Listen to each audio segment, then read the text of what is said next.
of deceit. Telling the truth is a revolutionary act. It's the David Knight Show.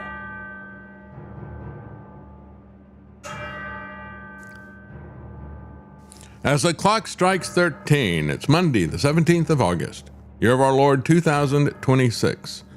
Well, we have new developments in the rolling police state. It's now being militarized as well. We're going to tell you how the Trump administration is doing that. They are claiming with another absurd prevarication that posse comitatus does not apply. Not to them. This is what they have done all along. They do whatever they wish in violation of the law, the Constitution, the moral principles, and they defy you to stop them. Well, the problem is that the resistance that is building to this militarized police surveillance state is now bifurcating politically. Imagine that. We'll tell you how that is breaking down, what the arguments are on the Republican side, and we'll also take a look at the new threat from AI. And it's not a new threat. We've talked about this a long time. The threat of the AI stock market bubble bursting. We're seeing that this is starting to build to a crescendo as well. We'll be right back.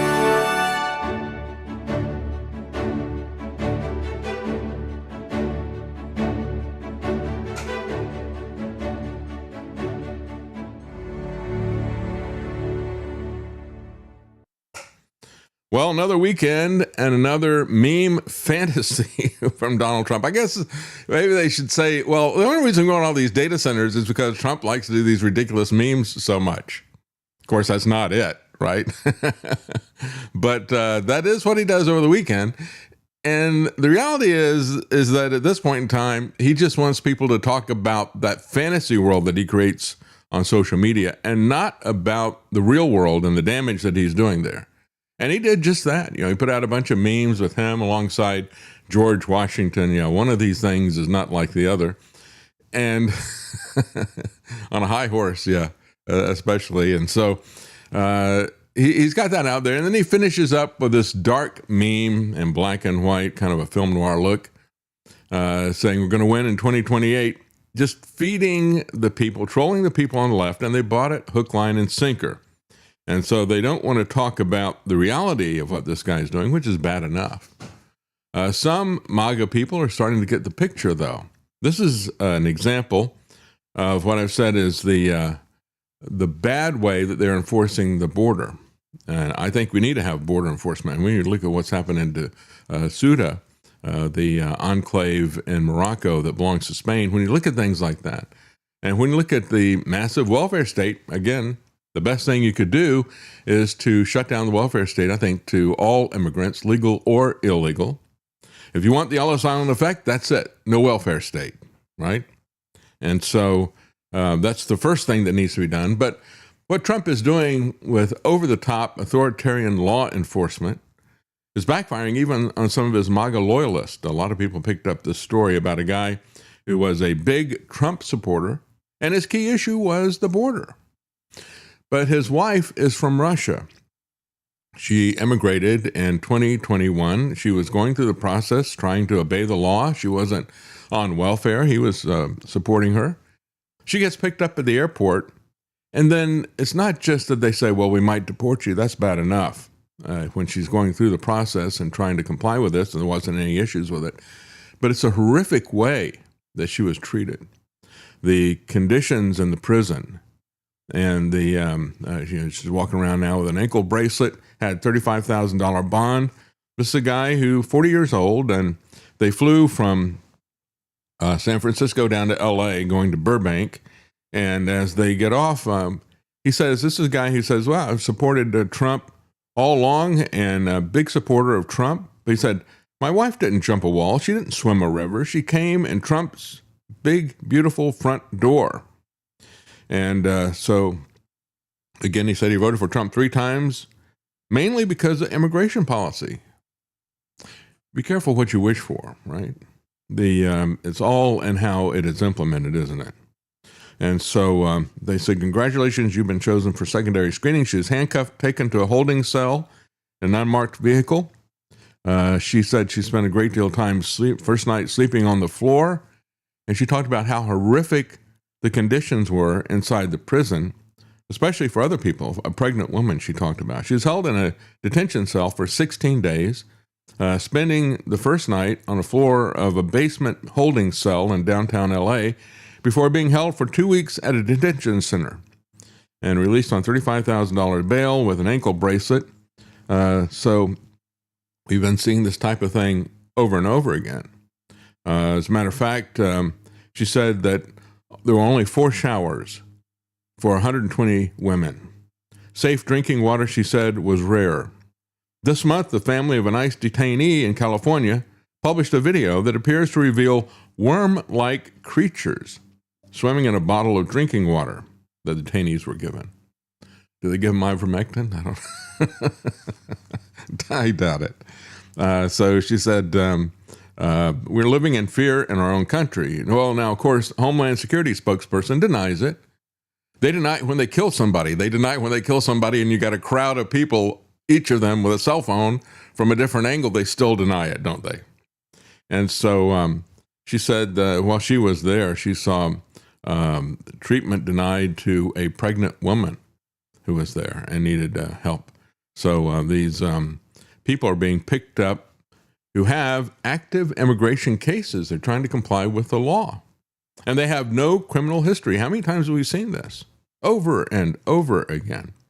Perhaps that's one of the reasons why the massive Trump merchandise store in near Knoxville is going out of business. There's a bunch of them around here. I need to go around and see how they're doing.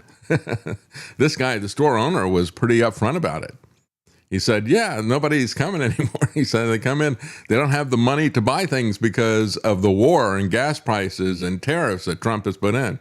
Sounds like he's off the Trump train, doesn't it? Maybe it was all just about the money to start with, just like Alex Jones.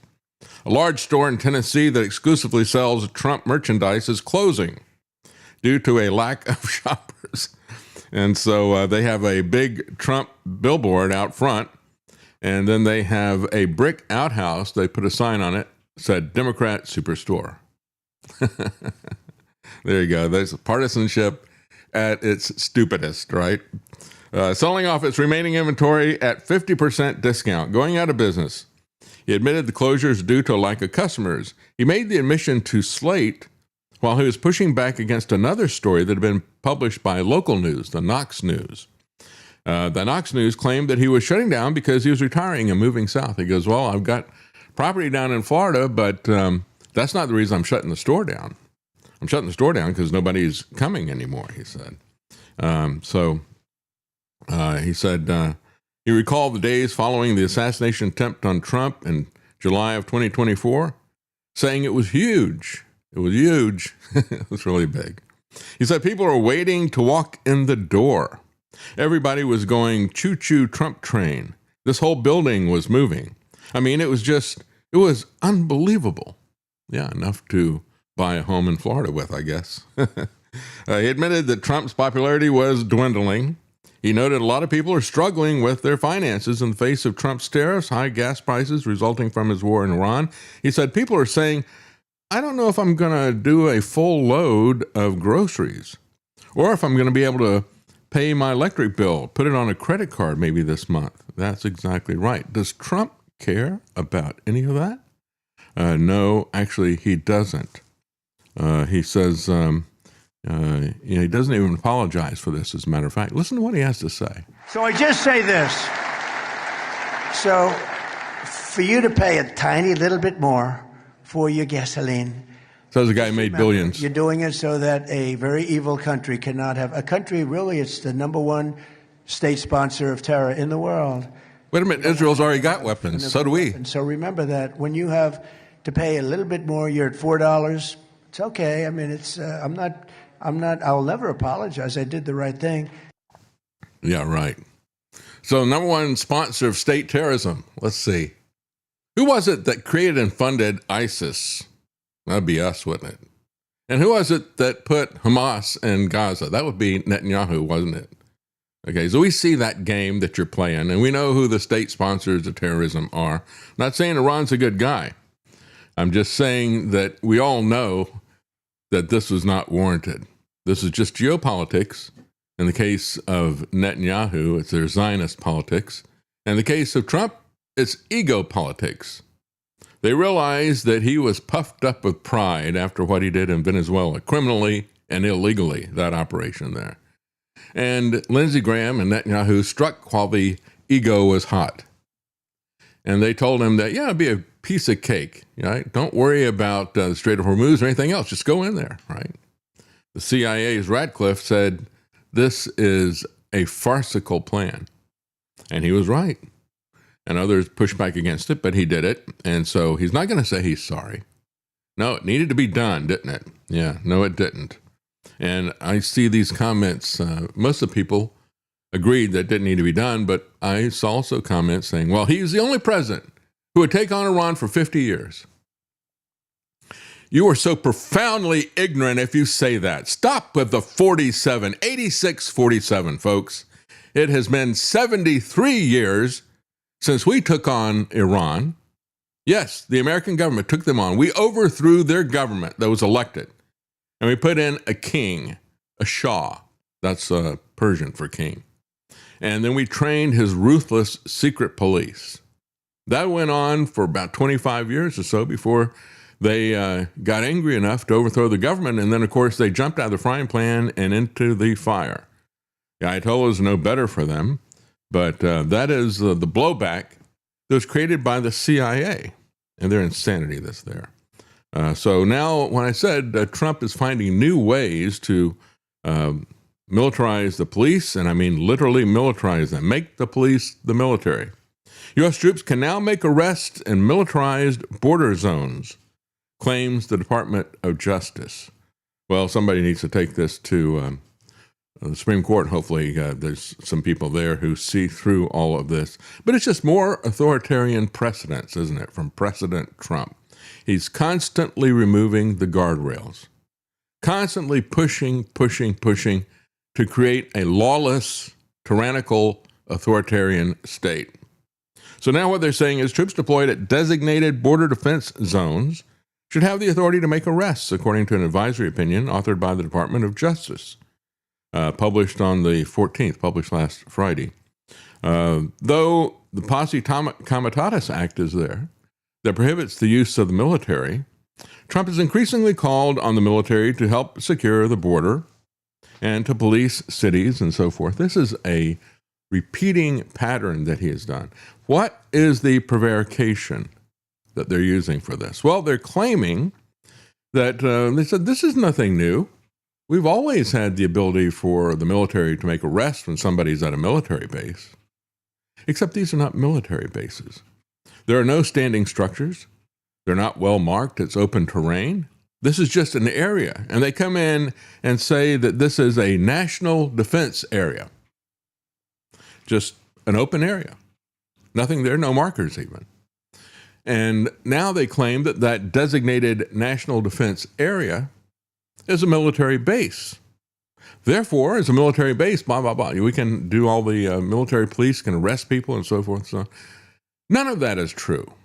And again, it is typical of the game that Trump has played over and over again to destroy the rule of law, to destroy the Constitution, to do whatever he pleases and defy anybody to stop them.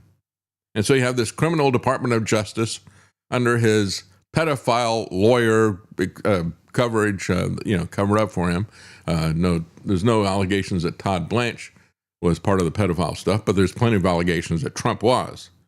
This is his personal lawyer covering up for him, his personal lawyer cutting deals with Ghislaine Maxwell. Todd Blanche just confirmed to the Department of Justice, this is what you get from these people. You get slush funds, you get a $100 million get out of jail free card from the IRS, you get militarized police at the borders in violation of the Posse Comitatus Act. Last year, a federal judge dismissed dozens of cases in which illegal immigrants were accused of trespassing through a national defense area. Now, I'm not in favor of people coming into this country, just walking across the border. But let's understand, we don't want to destroy the rule of law in order to stop that. And let's also understand that's a problem that has been created by Republicans and Democrats, a problem that was largely ignored by the Trump administration just like what's going on with the Somalian gangs in Minnesota and the fraud that's there. All that stuff broke during the first Trump administration. He did nothing about it. As a matter of fact, he wasn't doing anything about that, about the Somali criminal welfare fraud. He wasn't doing anything about that till Nick Shirley's reports. And then because that went viral, they had to do something about it. It's not clear to me they've stopped any of that yet. So Trump came out and said that he is going to soon be owning the Strait of Hormuz, or maybe he said he already owns it. Let's see what he had to say here. We're bringing the prices way down. Look at what's happening. Oh, yeah? Way down. Liar. Full-on liar. Prices are skyrocketing. And we finish defeating Iran, which is being very badly defeated. You already announced that you beat him 30 times. Pretty soon I'll be declaring the Hormuz Strait a territory of the United States. He doesn't even know the name. Hormuz. Essentially, that's what it is. We have the blockade. Yeah, I had listeners comment, said pretty soon he'll be calling it the Hormel Strait. It's getting kind of chilly there during the winter, I guess. But yeah, he came pretty close to that. Hormuz. Profoundly ignorant, constantly boasting, and think you don't know the difference. Well, the reality can be felt by everybody, can it? And a lot of people complained about the fact he said, well, Iran can't have that Strait of Hormuz. That'd be in violation of international law. Then he comes out and says, we're going to own it. Isn't that violation of international law? And as I've said before, the entire distance between the Strait of Hormuz, between the two different countries, Oman and Iran, is 21 miles. It's not as far as Catalina is from the California coast, and yet we extend our jurisdictional claims 200 miles into the ocean. And then we claim that Border Patrol can operate within 100 miles going the other way inside the border, and suspend the Constitution and all types of things like that when you have Border Patrol involved. He said the Strait of Hormuz has been Iranian, this is not him, of course, this is the Iranian government. Strait of Hormuz has been Iranian, is Iranian, and will remain Iranian. They said the strait will only be closed and opened under Iran's command. The Iranian official claimed that all of Trump's assumptions about the conflict were delusional, saying that Washington does not accept the reality of defeat and so must stop indulging in these delusions. But yes, it was a delusional weekend. You had the memes, you had the statements that he made. They say Iran has reached an agreement with Oman on a shipping route map for the Strait of Hormuz after weeks of technical negotiations. Foreign Ministry spokesman said that despite U.S. obstruction, the talks have made positive progress over the past 3 weeks, and an agreement has been reached on the shipping route map. But again, it goes back to the illusion. Does Trump even believe this stuff? I guess that would be the Trump delusion syndrome, wouldn't it? Not only do these people not work for the benefit of humanity, they don't even work for America. They work for their own interests. As soon as the stock market closes, they start hostilities. When the stock market opens, they send positive messages to raise stock prices. All the while, they are buying and selling the stocks themselves. That's exactly right, except he got one little thing wrong. It's just before the stock market opens, right? That's when they put out the happy news. Everybody sees this. It's not just the Iranians. It's not just you and I. Gerald Salenti pointed this out a long time ago. Everybody sees what is happening. People on Wall Street said, Trump always changes his mind. He changes his mind to manipulate the markets. We know exactly what is happening. Well, the buck always stops somewhere else for Donald Trump, doesn't it? That is, he'll never admit that he has made a mistake. He will never back down. He'll just foolishly keep on going because of ego politics, not geopolitics. As one person said, history professor at Florida Atlantic University said, taking responsibility being a characteristic of presidential leadership or of any kind of leadership is absolutely true and necessary. And he pointed out this has not always been something that hurt presidents. He gives an example of JFK and of Reagan. He said JFK saw his approval ratings rise after he acknowledged that he was to blame for the failed Bay of Pigs invasion. Ronald Reagan said he was sorry for any involvement he may have had in the Iran-Contra scandal, even while saying he wasn't sure that he was to blame. So he said, the buck, nevertheless, stops here with me. Isn't it interesting to see that Oliver North, who was a part of that Iran-Contra thing, and again, taking money and giving arms to Iran so they could get money that was going to be in a black budget and fund an illegal war in Central America. Oliver North was right at the center of that. And now he is a Fox News commentator calling for war with Iran. Same guy. Yeah, well, the buck didn't stop with him, did it? Trump's family, by the way, has a way to get you to store the bucks with them. They have their crypto project, just got one step closer to becoming a bank. Federal regulators have granted a conditional banking charter to World Liberty Financial, the cryptocurrency venture controlled by Trump and his family. And remember, I forget the guy's name. It was a son, I think, or something like that. He was a Chinese guy who'd made a lot of money in crypto. And he was the one who bought that piece of quote-unquote art that was a banana duct taped to a wall. Oh, and it came with a license saying that you can replace that banana as it spoils. But anyway, he bought that thing for $5 million, and he made a big show of taking the tape off and eating the banana, just flaunting his wealth.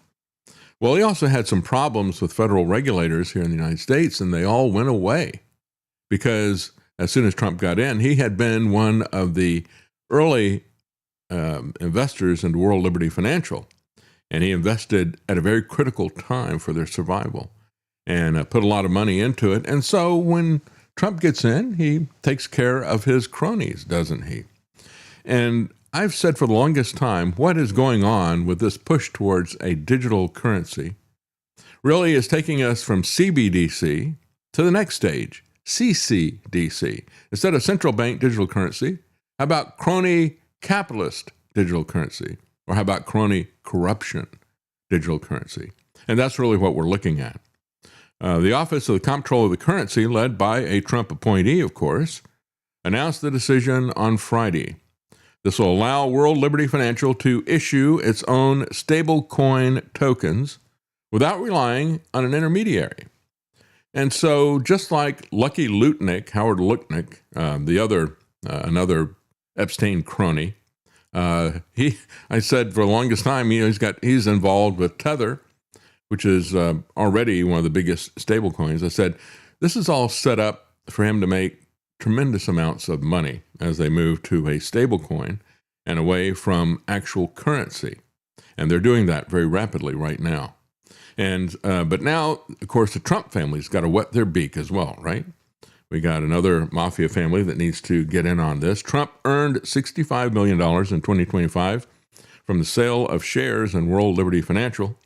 His financial disclosures further indicated nearly $600 million in proceeds that year from selling stablecoins and other digital assets through the company. Now they're going to escalate them to banking status. They've gotten preliminary approval to launch a bank. And it was kind of interesting. I talked about it briefly at the time. One of these events, and there's many events that happen in the Gulf states with these oil-rich sheiks that the Trumps go to. And one of them, you had Eric Trump and, of course, his sidekick, Witkoff's son as well. The two of them going around.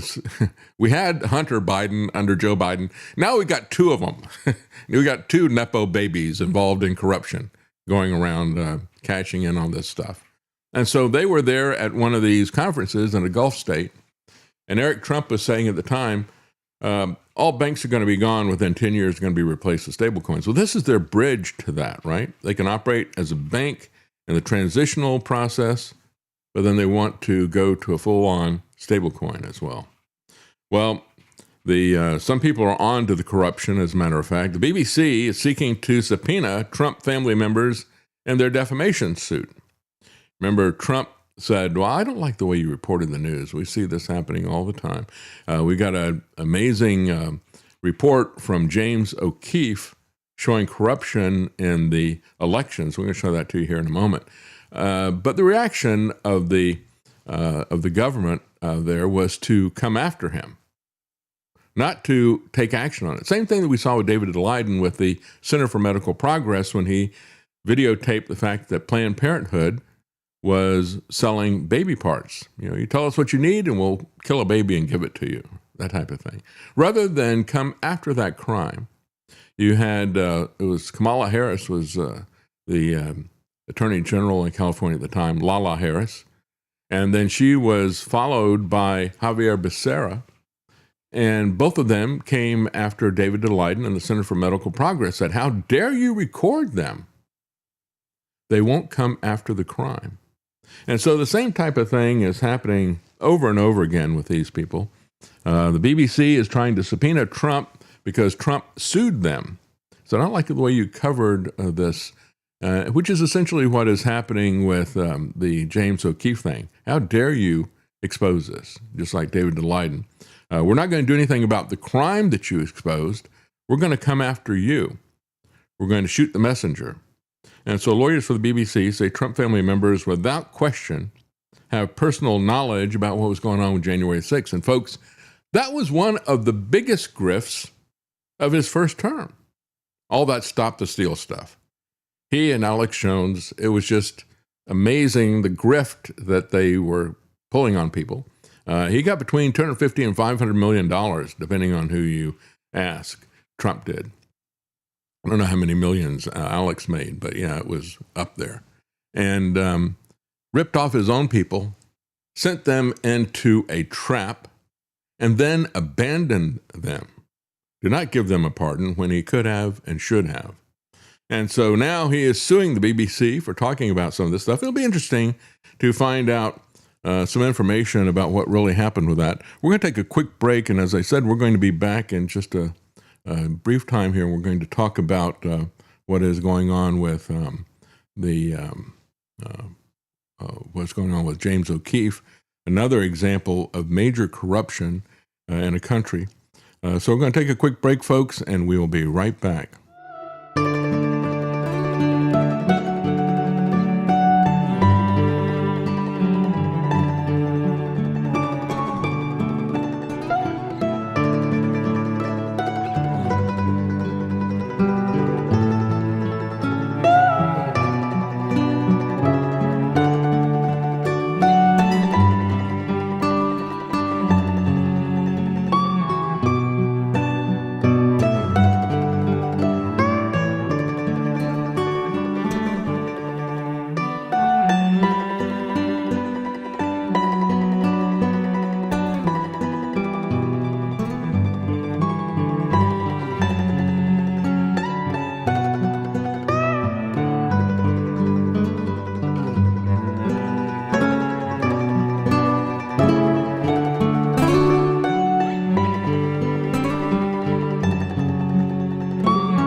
You're listening to The David Knight Show.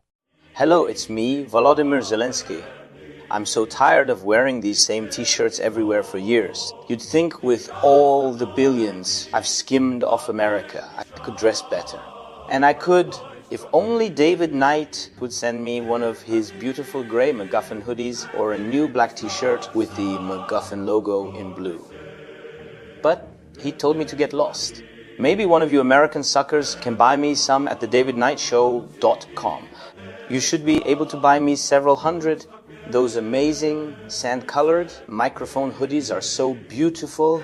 I'd wear something other than green military cosplay to my various galas and social events. If you want to save on shipping, just put it in the next package of bombs and missiles coming from the USA.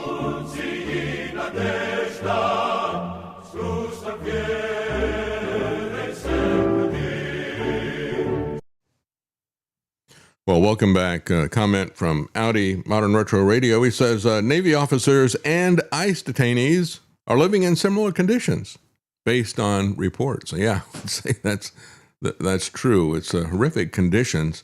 And, of course, Trump was fairly callous about it. And Hegseth, as you would expect, is in complete denial.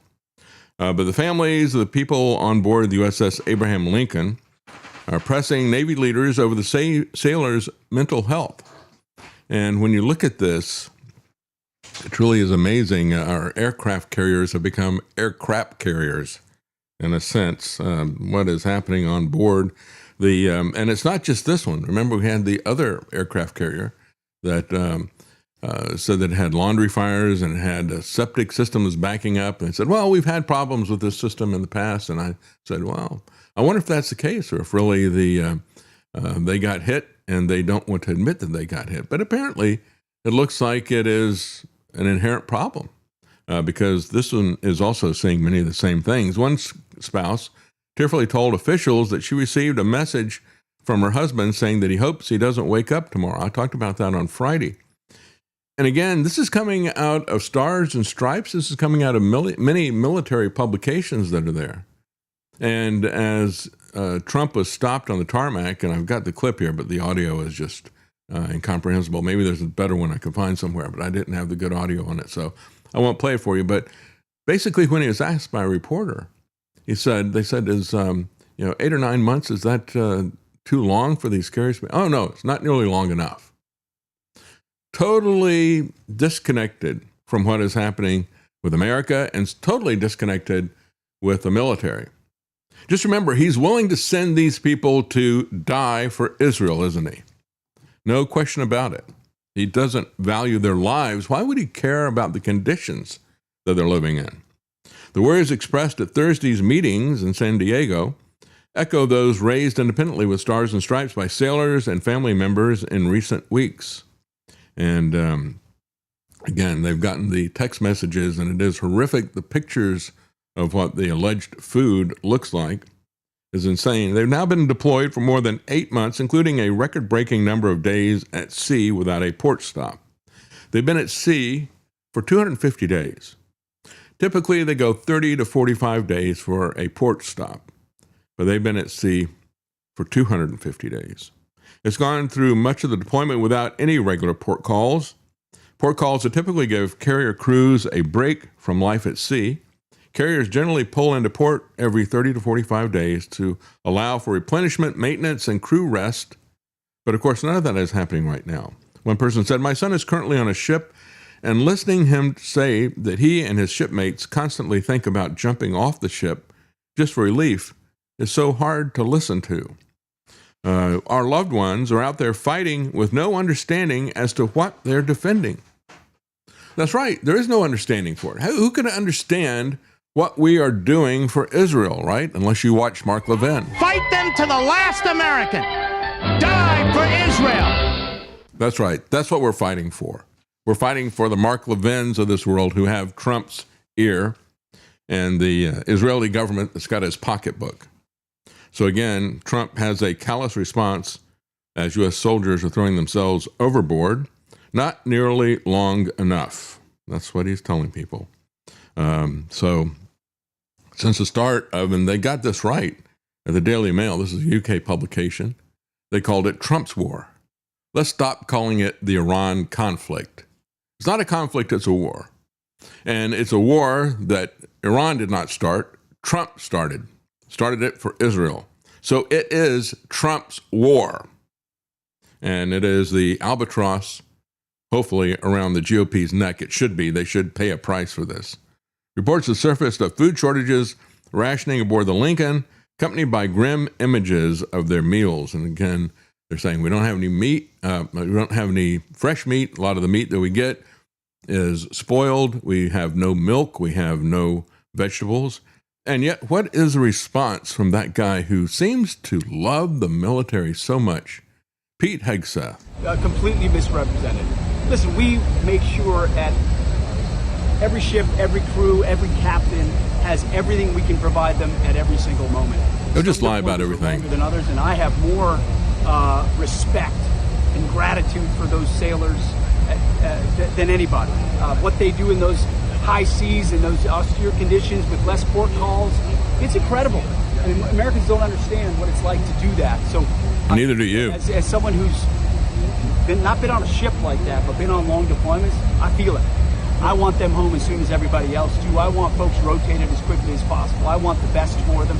My commanders know that. Our service secretaries know that. The president expects that. And so you're there for Trump's ego. Shut up, you liar.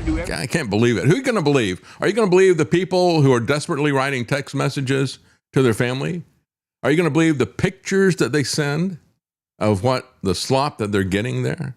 Or are you going to believe Pete Hegseth, this high school football coach and cheerleader? It's pathetic. 9 months at sea. Typically, it's about 6 months. And as I said before, they usually get a port call between 30 and 45 days. They haven't had a port call for 250 days. But the key issue with all of this stuff is that, and again, you got Pete Hegseth going full Baghdad Bob. But the key issue with all this is why are their supply lines broken like this? How do they not able to supply a aircraft carrier? As we pointed out on Friday, since Napoleon, we've all known that an army travels on its stomach, and the same thing is true of the Navy as well. You've got to have logistics in there. You can't win a war.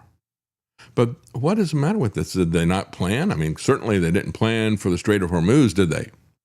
But in this particular case, it appears that the real issue is the base in Bahrain. That had to be abandoned. Why? Because at the very beginning of Trump's war, you had people who were honest and knowledgeable, people like retired Colonel Douglas McGregor, people like former UN weapons inspector Scott Ritter, former Marine. And they were telling everybody what was happening at the time. And I pass that on to you secondhand. But what they were saying was that the Iranians were very effectively targeting the radar installations, which took down a lot of the capacity of the defensive missile systems. Didn't take it down completely, but now they have more than decimated those things. I mean, they've used up between 50 and 80%, depending on the type of missile that you're talking about. So that is huge. It's not down 10%. It's down 50 to 80%. But before that, the accuracy was compromised by the fact that the Iranians had targeted a $1 billion radar array that was going to give early warning about any missiles fired out of Iran. What they do is as soon as these missiles are fired, the radar locks in on them, calculates the trajectory, and that helps the missiles to take it down. Iran, however, has a class of missiles that change speed. And so that messes up their calculations. They're not going just at a constant rate of speed. So it makes it difficult to calculate the trajectory. But then again, they lost a lot of the early warning stuff as well. And so what they were pointing out was that Iran sent in a huge mass of lower tech missiles at the beginning. And they said, they're sending in these low tech, cheap things that don't work that well. And they're keeping their best stuff in reserve. They're using the low-tech stuff to use up the supplies of defensive missiles. At the same time, they took out a lot of the eyesight of the missile system as well. Then, with the defensive missile system gone, they started attacking U.S. military bases. The U.S. military bases have had to have been abandoned at this point. And those abandoned military bases were a key part of the resupply. And yet you have Hegseth has got a new motto now as he's looking for the next war, which is going to be the actual physical drug war, that we're going back to Tom Clancy's idea that was in A Clear and Present Danger, that book series. And it's not a good idea, folks. This is something that even when he did that, it was not an effective way to double down on the war on drugs. They do the war on drugs, and so for 55 years, we've had a war on drugs that was created by the UN. It was the UN that created the 4 schedules and decided which drugs would go in those 4 schedules. They gave that to Nixon, and Nixon just called it his and turned in his homework and got it passed. We see this happening all the time. As a matter of fact, They have, for Republicans, Democrats have one. The one for Republicans is the American Legislative Exchange Council, ALEC. And these Republicans will go to these vacation events that they set up for them, these congressmen, or in many cases, state representatives as well. They'll hand them model legislation and say, put the name of your state up at the top, sign it down at the bottom, and turn in your homework. And they do. That's why this stuff looks so similar all the time. And so the UN did that with the war on drugs with Richard Nixon. And of course, they did that with the lockdown stuff as well. After they did their war game of Dark Winter 2 months before 9/11, and then an anthrax attack 1 week after 9/11, then the Congress put together some model legislation and sent it out to all the states and said, here, pass all this stuff. That's what they used against us in 2020. And Trump didn't have to command it. He made it happen with money. Again, you either tell people, I'm going to give you a lot of money if you do this, or if they're already getting money in that type of area, you blackmail them and say, I'm going to take that money away if you don't do what I just told you to do. And so we have seen this type of thing happening over and over again. They have the legislation, they pass it out, and so now we're seeing this in so many different fronts, especially as they're rolling out the technocratic tyranny at this point in time with the police surveillance state. There is money as well as a legislative agenda that is there. So now they want to step up the drug war. They want to go in and start attacking these cartels. I think what's going to happen with that is you're going to wind up having these cartels be something like Hezbollah or Hamas. They're going to start being funded by Iran. And this is just all too obvious. They already have military type equipment. And if the U.S. military starts going after them, then they are going to escalate it with that. So what do we do? Well, maybe we might realize that one of their biggest profit centers, of course, they've moved into a lot of other things right now. They've moved into human trafficking and prostitution and many other things, just like any kind of mob. But why did we not have that with Al Capone? Well, that only ran for about 10 years, right? And this has been going on for over 50 years. So these people have gotten really big at this point in time. They've got a lot of profit centers of illegal activity. And they are weaponized with a lot of military equipment, and they can get more. We've already seen at the border, you have some of these drones that are fly-by-wire, by fiber optics, and they can't be jammed with electronic communications. So that's already something that we've seen on the battlefields with Ukraine and Russia. They could use these things to take out a lot of infrastructure here in the United States. So they're sleepwalking right into that trap, I think. His new motto is, we do bad things to bad people. That's the new motto for Counter Cartel Coalition. They're stepping into that in a big way.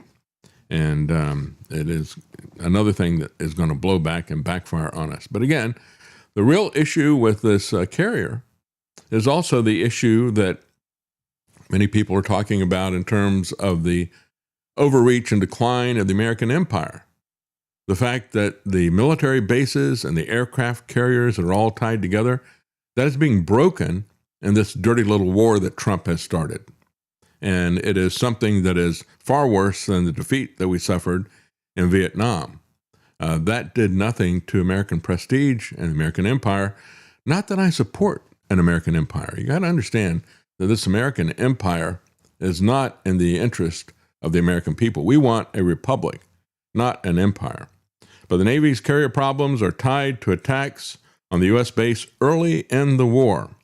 This is from the New York Times, and they're pointing out that they now have to get supplied from far away, from Diego Garcia, because they can no longer get supplies from Bahrain, because that has had to been abandoned. And we were told about that from the very beginning of the Trump war. But let's take a look at what is going on in general with the news. We have airports have in Texas have now canceled a plan for not multiple, but just one. They do have these special Muslim ablution stations. They have them already in Houston. They were going to put them in at Dallas-Fort Worth, and it became an issue on social media. And so Governor Abbott had to pretend that he cared about it. He didn't stop it when it happened in Houston, but they did stop it at Dallas-Fort Worth. I thought it was kind of funny. When we went to the UK in spring of 2021 with the kids, we went to the British Museum. 2001. What did I say? 2021. Oh, yeah. Yeah, that's right. I'm off my 20. Anyway, yes, 2001. It was before 9/11.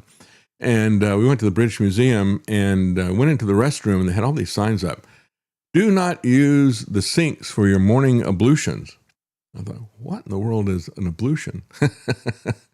And basically it's just washing. And I thought, wow, they think that their homeless people have a pretty high vocabulary, don't they? But actually the ablution is a religious ceremony for Muslims to wash their feet. And so we want to accommodate our Muslims so we can have more of them, don't we? Officials at the Dallas-Fort Worth International Airport abruptly reversed course on plans to provide taxpayer-funded special accommodations for Muslims after the governor warned their grants were under review because such facilities, quote, cannot favor one religion over all others. And he was awakened by social media protests. The project was going to be $300,000 expenditure for the tax funds for specialized foot washing stations for Muslims at the facility. So Dallas-Fort Worth plans to install Islamic wudu washing facilities. That is illegal, said the governor, and I've directed a review of all state grants to both airports for possible revocation and referred Dallas-Fort Worth and the International Airport of Houston to the U.S. Department of Transportation for investigation. Again, how does the governor do this, right? He can't really tell them what to do. I don't think he's really got a law. He's kind of stretching it here at this point. But what he does is he says, I'm going to take away their money. That's the approach. And that's why when you look at what Thomas Massey came up with in terms of a bill out of about flock cameras, he got it right. What he said was, let's tell these police stations and city councils that if you put in flock cameras, we're going to cut funding from the federal government to your police department or your city or whatever. That gets people's attention. That's how it's done. You don't have to have jurisdiction. You don't have to violate the 10th Amendment, which prohibits that type of thing. You just say, we're going to cut off the money that we give you all the time, and they'll do what you want. He said the report said the proposal would have added one ablution station inside an existing men's restroom, another inside an existing women's restroom. They first said it was going to be privately funded. Later, the dollar amount went down and said it was going to be funded by the government, state government. So initially I said it was $300,000 privately funded. Then they said $115,000 with public funds. So the wudus, or the ablution, is an Islamic ritual of purification performed before daily prayers. The stations have specialized plumbing fixtures that feature low-level basins for washing the feet and seating that allows individuals to comfortably wash their hands, face, and arms, the report explained. So it's much more comfortable than the sinks in the British Museum, I guess. Purpose-built. Representative Keith Self of Texas said this isn't an accommodation, it is a conquest, and it's only the beginning. The Sharia takeover happening right before our eyes must be stopped. Daily Signal said last year, a pastor, Tom Askell, said that he encountered a group of Muslims using the airport chapel while he was waiting for a flight. According to him, an airport announcement invited travelers to a prayer service in the chapel, but when he arrived at the chapel, he found a group of Muslims had taken over the space with their own prayer rugs, and he was denied entry. Yeah, that's what happens, right? We get shut out of our own country. And this is happening with the Islamicists marching across the border and the Zionists who have marched through the institutions at the top. I actually encountered a guy washing his feet in a gas station bathroom on the last trip we took from here to Texas. Yeah? Yeah. Well, good for him. I can't even get my legs to bend like that anymore. So there's that. But yeah, this is what it looks like, folks. Here's Michigan. Everybody wearing these burqas covered head to toe. Kids and women. Yeah, it is a conquest. That's what's happening at the lower level. And then at the upper level, we have the Zionists who have marched through the institutions and taken them over. In Germany, We have a diversity controversy. We have a Berlin swimming pool that was funded by taxpayer money. They said, well, we don't want to have a situation where you have to have an ID or paid membership or whatever to go swimming. This ought to be open to everybody. And they put it there in conjunction with the Berlin theater that is there. And as soon as they did this, it's going to be free for everybody to use, right? As soon as they open it up, they advertise a day where they're only going to have black people allowed in the pool. This is what it looked like here. Berlin reserves the public pool for black people. So they've pushed back on this and they said, well, that's in violation of our laws that prohibit discrimination against race and other issues like that. So the way they got around it was they said, well, this is going to be for a particular group. It is for the Each One Teach One NGO, non-governmental organization. But that describes itself as, quote, a place of learning and meeting for people of African descent. And according to Das Bild, the newspaper there, they said white people are generally not welcome at meetings of that NGO. Despite this, the Each One Teach One group is financed in part by taxpayer funds from both the federal and the local Berlin government. So there you go. It's our own governments who are allied against us, just as we see in the UK. And we're starting to see in many jurisdictions here in America as well. So they fund this NGO with government funding. The NGO doesn't like to have white people in it. And now the NGO is going to be getting the swimming pool reserved for them, which is another way of doing it for black people only. The so-called People's Pool is financed by Berlin's theater. It receives public funding to the tune of 20 million euros. That's about $23 million a year. Swimming pools across Europe have increasingly become flashpoints for the multicultural project. Last year, when 4 Syrian nationals were arrested at a pool in a small town after allegedly sexually assaulting 9 underage girls, including an 11-year-old. Some swimming facilities have taken to banning foreigners, including the Swiss municipality that after a group of North African migrants came over the border from France to use the pool, they reportedly ignored the rules, such as hygiene standards. I'll leave it to your imagination as to what they were doing in the pool. I guess it's what people typically do in the pool, maybe beyond that. So, yeah, public pools are not something that I've ever really been interested in under any circumstances, regardless of who's there. Local subscriptions to the pools surged after migrants were banned for that.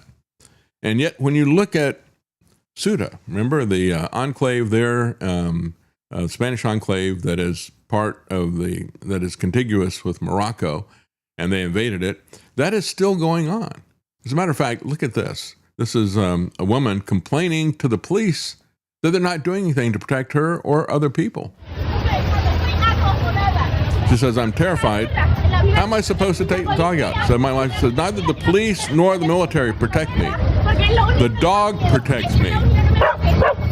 She's the only one who protects me because there's no military or police on the streets. We're terrified.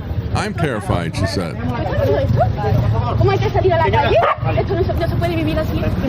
You can't live like this, she said. Fear, I'm terrified, and I'm fed up with all this stuff. Yeah, that's exactly what is happening. The government does not protect us. Again, I said before, we have the Zionists and leftists who have marched through the institutions on the top, and they're the ones who are opening up the borders to for the people at the bottom to come in as well. And so she said, I can't get any police or military to protect me. I only have my dog for protection. So I guess it's kind of like the rules in Washington, D.C. They say, in Washington, if you want a friend, get a dog.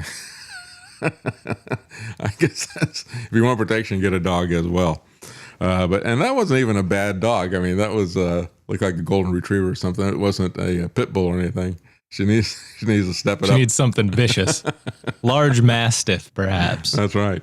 Maybe she couldn't control it, but they're not controlling the borders. So I guess it's every man for himself and every dog for himself. Well, in another case of DEI gone crazy, We have a former Cambridge professor, Jason Arday, found dead at 41. He committed suicide. And this is something that's been unfolding for a couple of weeks. I didn't talk about it because it's just yet another example of the government and the institutions at the top who have bent over backwards for the people to come in at the bottom, if you will, over the borders. And in this particular case, they were bragging about the fact that this guy was the youngest college professor that they'd had at University of Cambridge, and he was under 40 when he became a professor. And yet, people started seeing that he was making stuff up. Incredulous stuff that he was putting as part of his resume, padding it. He had issues with plagiarism, but he was also making fabulous claims like George Santos, or let's just say Donald Trump as well, right? Crazy claims about things that everybody knows are not true. One of the things that he said, which was obviously false and put a lot of people onto him, he claimed that he had been on the British series 7 Up. That's profoundly ignorant, because you go back and you look at it, this is something that he wouldn't have been old enough to have done. This is something that started back in 1964. And what they did was they had a documentary. They went out and they found a bunch of kids of different socioeconomic classes, right? Some rich kids, some poor kids, and so forth. And they interviewed them about what life was like, what was school like, and their family life and that type of thing. And it was very compelling. And so the producers did that again another 7 years later. They did a whole series of these things. So you have 7 Up, 14 Up, 21 Up, 28, etc., right? The most recent one was 63 Up. That was done in 2019.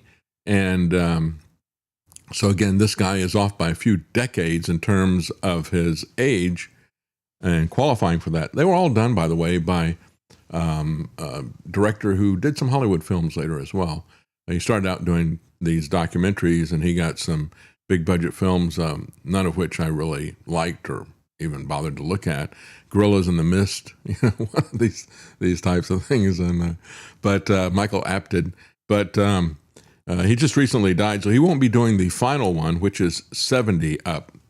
They're going to be talking to the survivors about what life is like.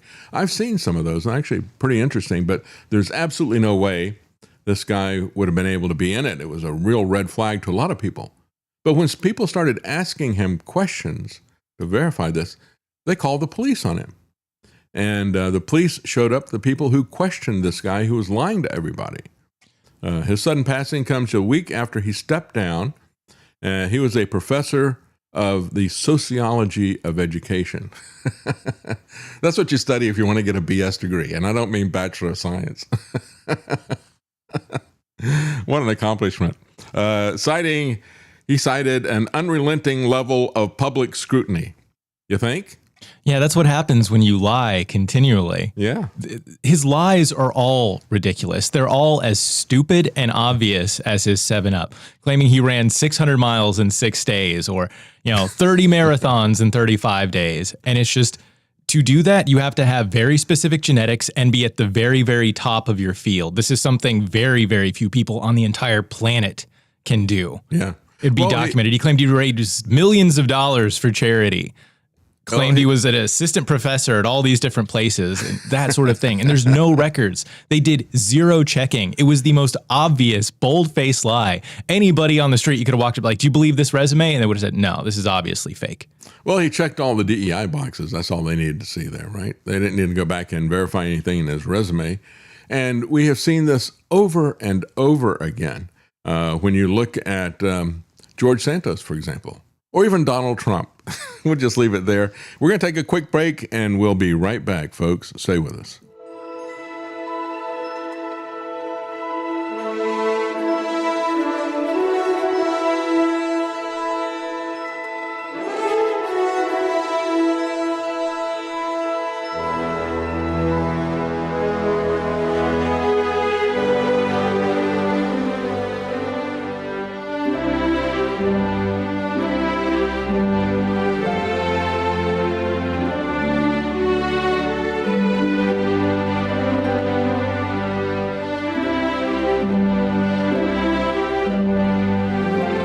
In a world of deceit, telling the truth is a revolutionary act.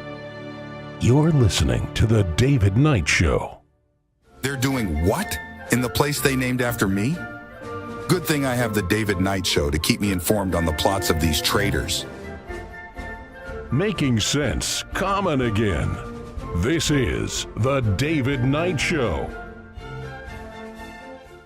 Yeah, that's George Washington's retort, I guess, to the memes that Trump is putting out over the weekend featuring George Washington. The best one I saw was an anti-Trump meme, and it had all these presidents standing around this catering cart, and you had Trump curled up inside of it wearing a diaper.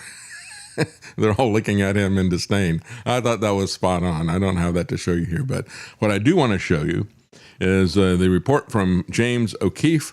Minnesota officials saw this report, and instead of doing something about the obvious problems that he exposes here, they threaten him and the guy who's with him for exposing this scheme that these guys had.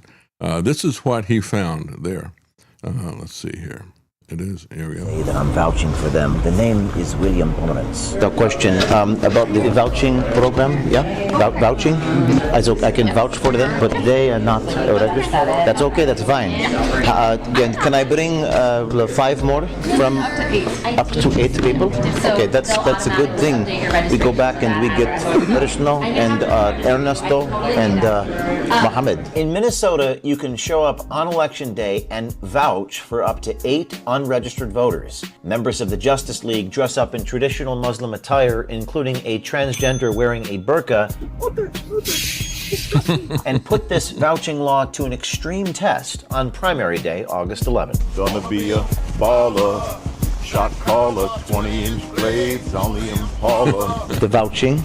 You're vouching for? I vouch for them. Oh, great. Is that okay? Yes. How does that work? Well, if you're all in the same precinct, yes, and you are already registered, which looks like you are, then you can vouch for them as ID for them. Oh, good. She says to me, I say they do not need ID. She says, you are the ID. He is the ID. See, I am the ID. And no ID needed. I just vouch for them. Well, you're the ID. I am the ID. It's good. How many people may I vouch for? 8. 8? I thought it was 6. 8. I can vouch for 8 people? 8 people, no ID. We come right back. Thank you. Most poll workers we visited were willing to let us vouch with no questions asked, even when presented with the most absurd situation imaginable. While other poll workers did take issue with our investigation, revealing their awareness that something about this vouching system is deeply flawed or wrong. Yet for some reason, they don't want us to. Yeah, something about that is wrong, but not according to the government officials. Secretary of State is threatening them. He says, this group used concealed cameras to record their interactions with poll workers.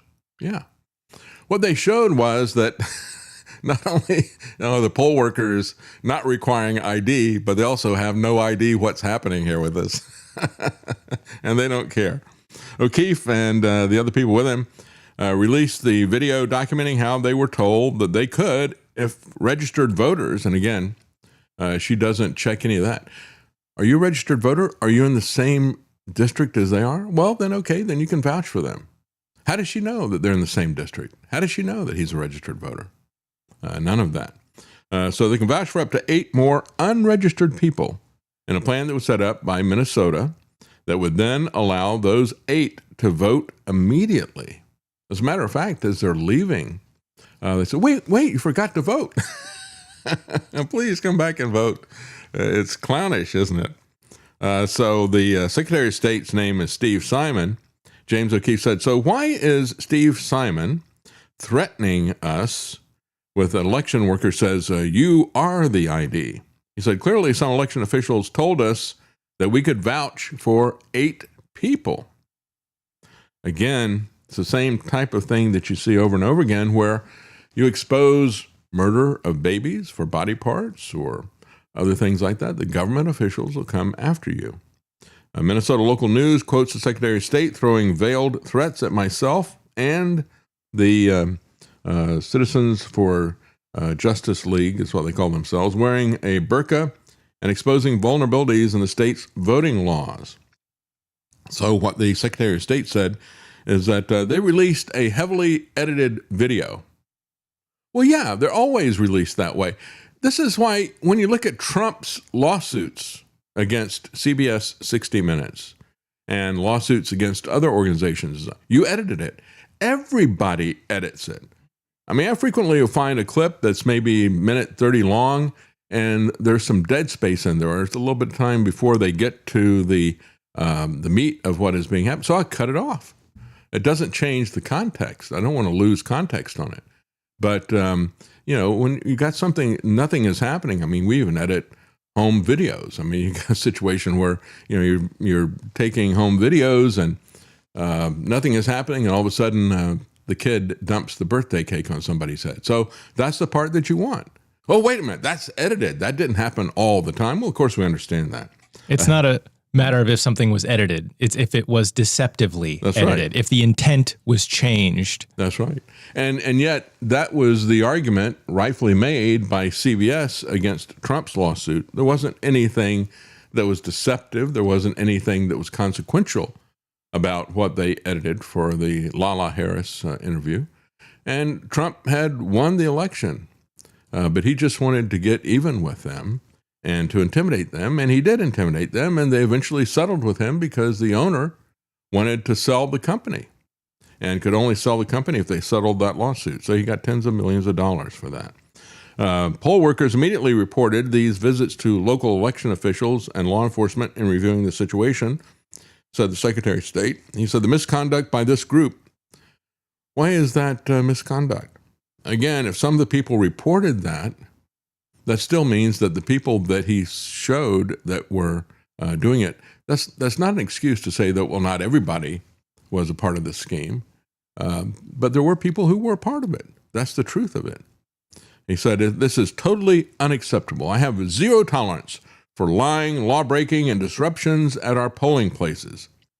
Again, that is, unless the law-breaking, the lying, and the disruptions favor our candidates and our voters, then they love it.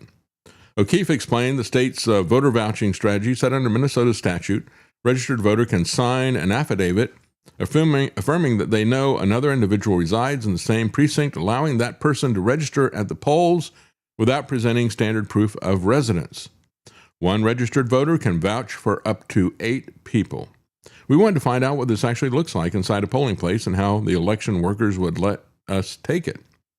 So again, they wear the comical costumes that they had. One of them they had, because it's a full burqa. This is our transgender Muslim that is here. It's a guy who was wearing the full burqa and pretending that he was a woman. If you're all in the same precinct and you're already registered, you can vouch for them as ID. 8 people. Again, no proof for any of that. That is what is happening with our elections. And he also investigated duplicate absentee ballots that were returned in Detroit, Michigan. Well, again, I agree with Trump and all the rest of these people that you should not have, who are pushing the Save America Act. I think you ought to have ID. I've always said that. I've always criticized that about North Carolina, where we used to vote. And I'll just mention again the fact that a friend of my brother-in-law's went to vote, and all you needed was a name and an address. And he gave him his name and address. I looked him up and said, "Oh, you've already voted." I said, "No, I haven't." "Oh, yeah, and this other person at your address voted." He said, "That's my mother. She's been dead for years." And so that is a real issue. All you need is a name and address. You go through and vote the phone book in North Carolina. And so you do need to have ID. And we do know that because of this vote by mail, we've had massive fraud. But who started that? Please, MAGA, who started that? All you Save America Act people, who started the vote by mail? That was Donald Trump. And we reported when it was happening in 2020, I said this is massive corruption, an invitation to corruption. And we had a lot of reports at the time of people getting multiple ballots. They might have been close to because of the way they gerrymander the districts, right? They might have been close to a district boundary or something like that. And so they got ballots from both districts. And it was massive fraud, and it is always open to fraud. But who opened that? Who set the precedent? It was President Trump. So state workers even were comfortable with individuals introduced as, quote, Hamas militants. Yesterday, I walked into a polling location, said Anthony Rubin, in Minneapolis with 2 Muslim men, and I told the poll workers that they were Hamas militants from the Gaza Strip. Poll workers were ready to get them registered to vote so long as I, quote, vouched for them. And he's going to be putting his video up pretty soon. His name is Anthony Rubin. That was not what James O'Keefe did, but he's got another one there where he can introduce them as terrorists, and that's just fine with everybody. Also, I just have to say, if someone is too lazy or stupid to figure out how to get an ID, I don't think their opinion should matter. Sorry, you don't get a say in how things are run if you can't figure out how to go get a little piece of paper. That's right. Well, and of course, as we point out all the time, you got to have an ID to cash a check or whatever, but I guess maybe these people operate on a cash basis, right? Some of the people who are operating on a cash basis, or at least with taxpayer cash, are the Somalis in Minnesota. And this is something, as I said before, has been going on for a very long time. Somali piracy has now surged under the Trump war. The effective closure of the Strait of Hormuz has forced hundreds of commercial ships onto longer routes around Africa. And so this has been a bonanza for the Somali pirates. They were basically got them a bit under control back in 2011. There was an international crackdown against the Somali pirates, but now it has come back with a vengeance. The Iran war has now delivered these groups more targets that are spread across thousands of miles of ocean while diverting naval resources to the Persian Gulf and the Red Sea. And so, again, there's nothing new about this. This type of stuff is going on for a very long time. Just like I said before, the group, and I used to joke about it, El Shabab. And I used to joke, if you remember Quick Draw McGraw, and he had, he was El Kabong. Superhero, yeah, El Kabong, and he had a guitar.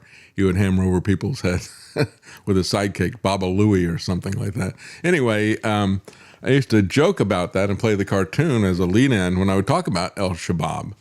And I talked about it a lot. And that was during the first Trump administration. He did nothing at all about that. And so now we have this situation where the ships have been rerouted to Somali territory, and they have been given some state-of-the-art weapons as well.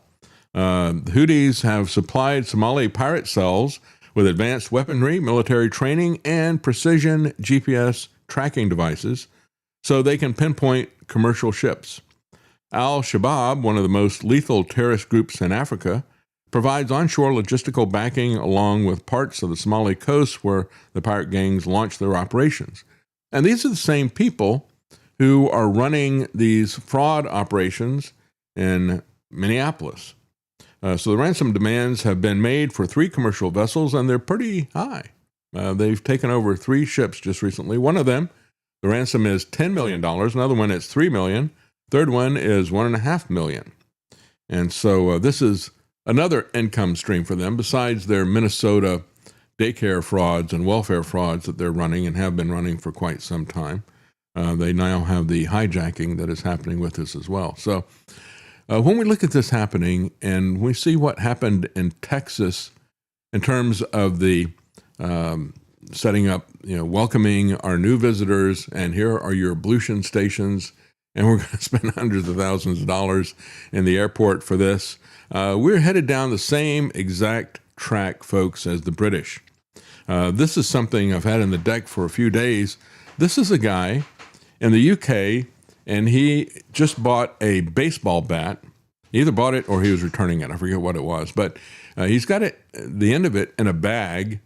And this aggressive UK cop, who it turns out is not British, he's Asian.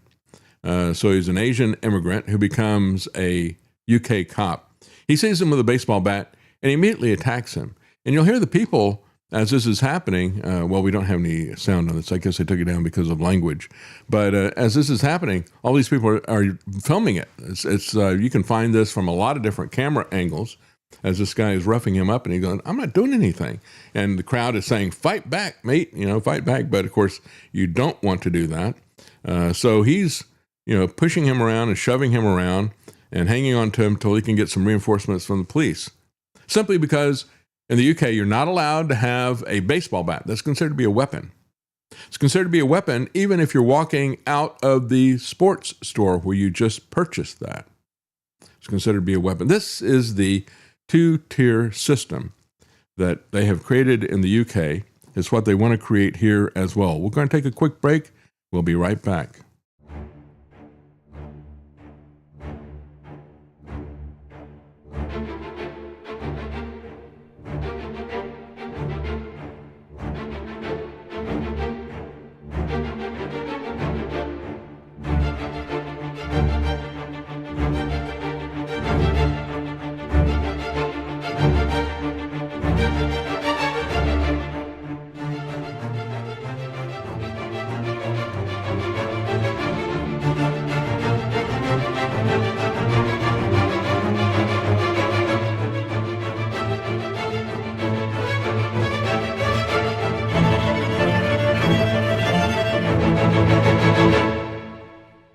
You're listening to The David Knight Show.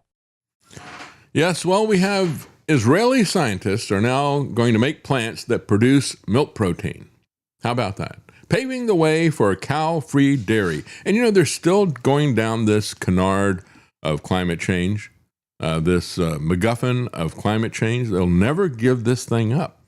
And this is all happening even as we've got the Amazon Gigawatt Ranch, the nickname they came up for it. Amazon has bought land and acquired permits in Pecos County, Texas for an AI data center powered by a 7.65 gigawatt gas power plant. The plant will completely be separate from the Texas power grid. The site, known as Gigawatt Ranch, got a state permit allowing the proposed power plant to emit 33 million tons of carbon dioxide. There you go. Do they care about that? It was always a sham, folks. And as soon as the climate MacGuffin got in the way of their police surveillance state, they just pitched it out. And so it would make it the biggest pollution site in the U.S., emitting more than the country's biggest coal power plant. How about that? But we can't have coal. And we can't have cars, internal combustion engines either, right? But Amazon can have its data center. And so now Israel is coming up with, this is Hebrew University scientists there, producing a milk protein so we don't have to have cows anymore. Yeah, exactly right. When you look at the globalist and the Zionist, it is, to borrow the phrase of my guest on Friday, the name of his book was A Venn Diagram of One. And I think that's really what we got with the globalist and the Zionist. It's just these two different groups and they completely overlap. And so here we are, less climate change is still focused on this, even though they've got the massive data centers. And a compliant FDA, they expect, is going to give them the permission to do plant-produced GMO proteins in just 5 years. And they said, well, there'll still be cows out there for people who can afford it, right? But this will be the goy slop that they'll put in for everybody else. Instead of adding milk, they'll add this plant GMO milk, just like they started using high fructose corn syrup instead of sugar and other things like that. You look at how they've adulterated our food supply. This is just the next step. More adulterated, unnatural food, GMO. Again, in Israel, the greed knows no boundaries, and they don't really care what they produce. And I would just say, if you go back and look at Jurassic Park, Michael Crichton warned us about this. The famous thing, well, just because you can do it doesn't mean that you should do it. In many cases, you should not be doing that. Well, when we talk about fake, let's talk about fake money. First the penny, now the nickel. Didn't I say this when Donald Trump did his executive order to ban the penny? I said this whole argument about how much it cost is specious. They said, oh, well, it costs us like 3 cents to make a penny. It's like, well, I don't really care how much it costs you to make that. It isn't like you use these things once and they're done. And that is, do they ever worry about the cost of any missile or aircraft carrier or jet that they use, the fuel cost even? No, they don't care about that. It's only when they don't want something that they start talking about the cost of it. And so I said at the time, because they put the figures out, they said, well, it costs like something like 3 cents to make a penny, but a nickel is even more expensive. So now they're saying, well, the nickel will be next. And what happens when they do this? Well, they're cutting away the currency bit by bit in order to force us into a digital currency, because the Trump family wants that, because the globalists want that. It is a Venn diagram of one, isn't it? And so the digital currency that he wants, as I said before, the crony capitalist digital currency, the CCDC, or you could call it crony corruption digital currency. And when we look at the penny and the nickel and these coins, if you're going to make that argument for the paper currency. I mean, the paper currency in higher denominations, like $20 and up, they do all kinds of counterfeiting things that make that very expensive to produce. How much do you think it costs to do a $20 bill? And does the paper money last as long as the coinage? We got coins, of course, that have been used for decades that are still in circulation. And so why are they sweating this? Especially when you go back and look at the fact that with fiat currency, the government just declares as much money as they want.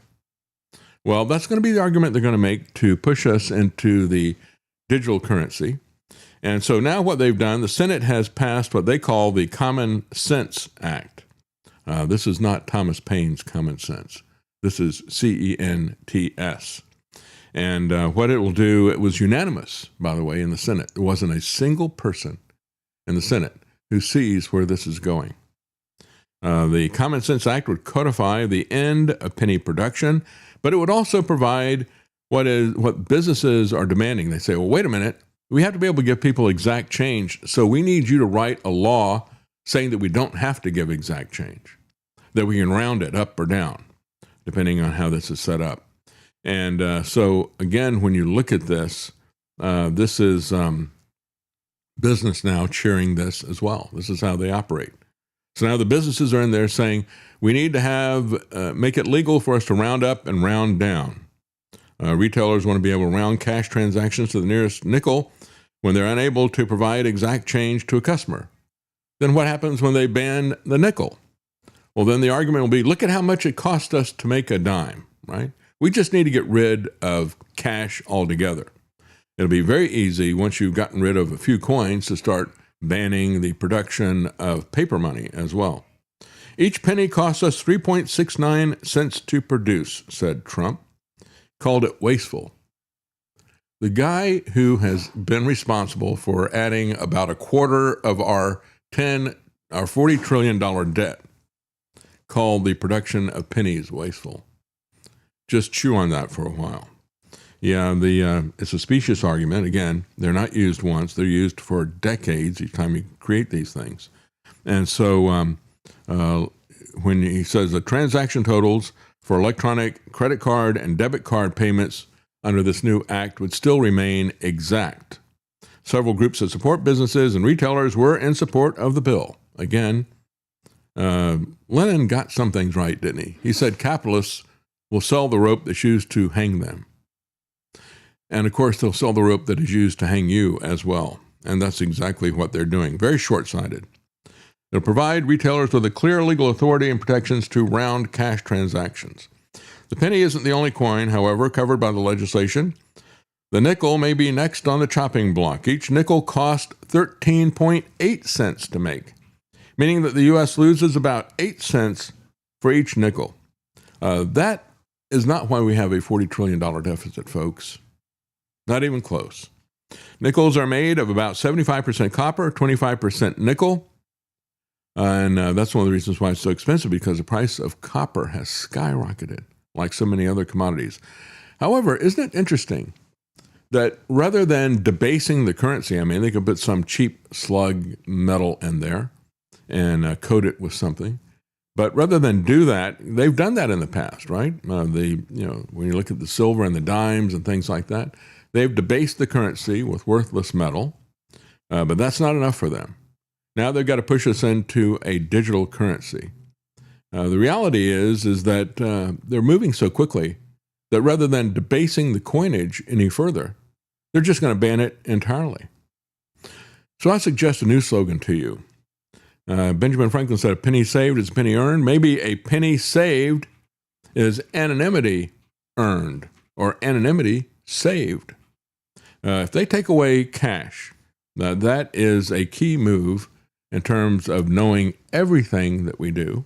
And with digital money, of course, from the very beginning, they're very clear about selling the features of this. Well, look, we don't have to print any money or anything, so we can save all this money. But most importantly, we can track everything that they do, and we can stop what they're going to do proactively using anticipatory intelligence, and we can put people on a blacklist, and you won't be able to buy or sell anything. Mark of the beast time, isn't it? Exactly what that is. And again, the beast is government. So you will carry the mark of the government. You will do exactly as they say, or you'll not be allowed to buy or sell. And we have the businesses that are walking right into this trap. So we have Wall Street Journal talking about from a piece of junk to a prize showpiece, the rise of the everyday classic car. And they're talking about a guy who showed up at a car show and he parked it next to a classic Corvette. And I forget what the make of the car was here. I think it's in here at the very beginning of the article.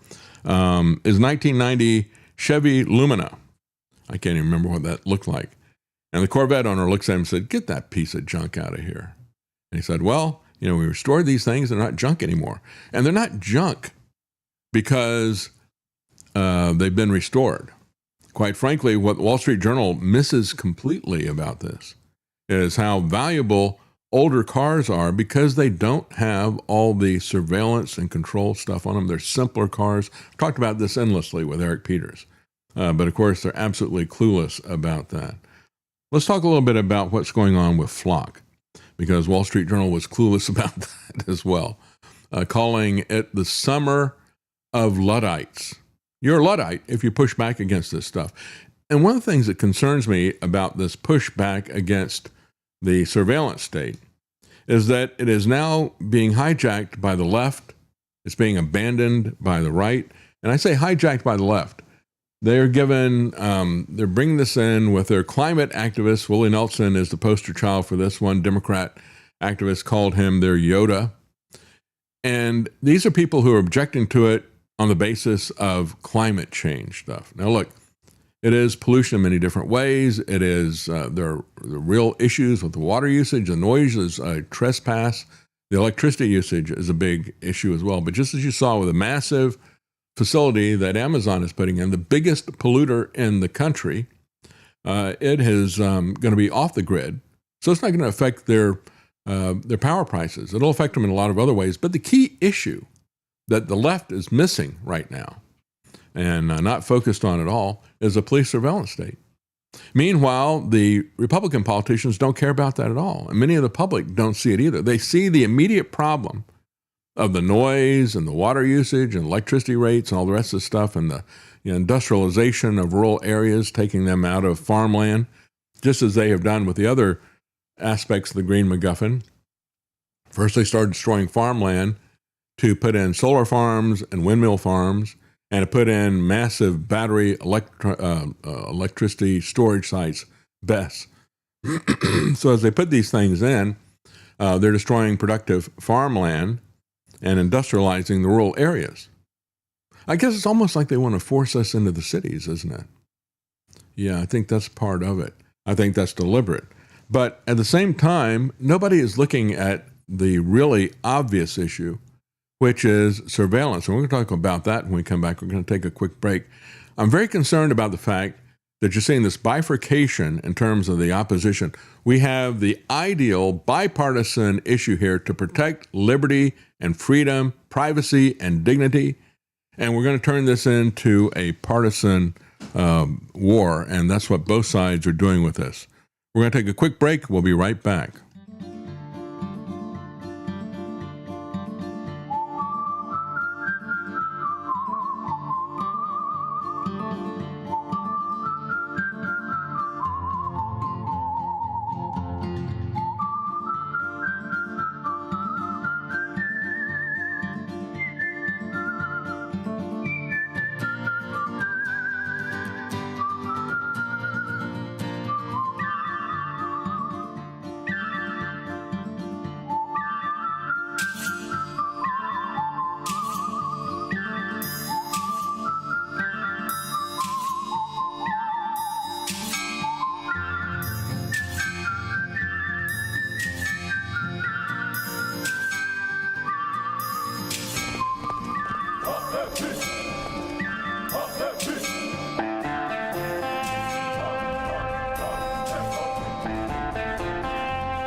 Using free speech to free minds. It's the David Knight Show. Just a quick reminder that one of the supporters of this show, Homestead Life Products, has now moved their store to eBay. So if you just go to eBay and type in Homestead Life Products, you will be able to go to their excellent line of products. Love the stuff that they've got there. Some great natural products. Right now they've got on sale their first aid kit, only $23, and it is something that you will find useful for camping, survival, and emergency preparedness. Again, that is Homestead Life Products. Just go to eBay, type in Homestead Life Products, and you will find their excellent line of products there.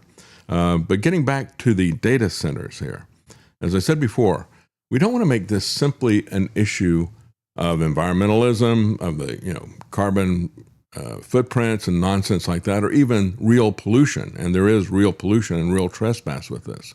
The big issue is surveillance. And that is something that, as these leftists are starting to take over the opposition, they're not even addressing that. As a matter of fact, when you look at this, I think the leftists are going to be just fine with the surveillance state. As a matter of fact, they're already cheering it in many different publications. They're saying, this is something that's going to be a great thing for us as well. Let me see if I can find that here. Here we go, right here. This is an article written in defense of Flock. And this is from one of the leftist establishment publications. Said, public cameras can help us make the criminal justice system both faster and less punitive if we let them. Yeah, right. If we let them. Well, you would think that the left would be concerned about the fact that it is something that they've had a lot of problems with in terms of civil liberties. They used to be all about civil liberties, but not anymore.